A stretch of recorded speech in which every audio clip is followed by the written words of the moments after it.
நடிகர் சங்கத்துல மொத்தம் 3400 பேர் இருக்காங்கன்னு சொன்னாலுமே அதுல 3139 பேருக்கு தான் வாக்களிக்கும் உரிமை இருக்குதுங்களா.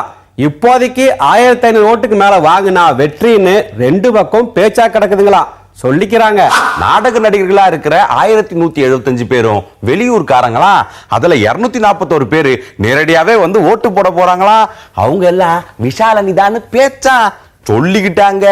சரத்குமார் அணியில 2000 ஓட்டு நமக்கு இருக்குது அப்படின்னு சொன்னாலும் தபால் ஓட்டு போடுற 934 நாடக நடிகர்கள்ல எத்தனை ஓட்டு ஊர்வின்னு தெரியலையாமா பேசிக்கிட்டாங்க.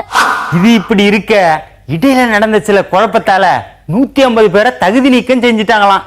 இது எல்லாம் விஷாலனிக்கு வர வேண்டிய ஓட்டு அப்படின்னு இப்பவே சலசலப்பும் தொடங்கிருச்சான் சொல்லிக்கிட்டாங்க. ஐயா, சரத்குமாருக்கு 2, ராதா ரவிக்கு 1, SSR கண்ணனுக்கு 1ன்னு இந்த பக்கமும், நாசருக்கு 1, விஷாலுக்கு 3, கார்த்திக்கு 2ன்னு அந்த பக்கமும் நம்பர்ல சின்னங்கள் ஒதுக்க ஓட்டுக்களை மாத்தி போடவும் செல்லாத ஓட்டுக்கள் வரவும் வாய்ப்பு இருக்குன்னு பேசிக்கிட்டாங்க ஐயா. சட்டமன்ற தேர்தல் பிரச்சாரத்துக்கு நடிகர் ரஜினிகாந்த வாய்ஸ் கொடுக்க வைக்க தாமரை கட்சி தீவிரமா இருக்க நடிகர் சங்க தேர்தலையும் வாய திறப்பாரான்னு எதிர்பார்ப்பா இருக்குதுங்களா.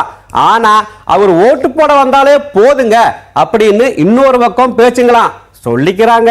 இதுக்கு இடையில ஊரா நாடக நடிகர்களை சந்திக்கும் 2 அணியும் மாறி மாறி புகார் சொல்ல பசையுள்ள வாக்குறுதிகளும் வழங்கப்படுதா.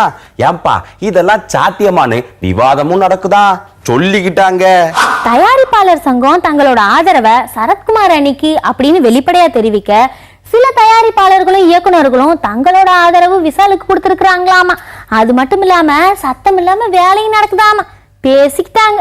தன்னோட அதிகாரப்பூர்வமான Facebook பக்கத்துல விஷால் கிருஷ்ணா ரெட்டி அப்படின்னு வச்சிருந்த பேரை குறிப்பிட்டு ராதிகா பேட்டி கொடுக்க இனிமே அப்படியெல்லாம் பேச வேணாம் அப்படின்னு சரத்குமார் ஆலோசனை சொல்லி இருக்கிறாராம் சொல்லிக்கிட்டாங்க.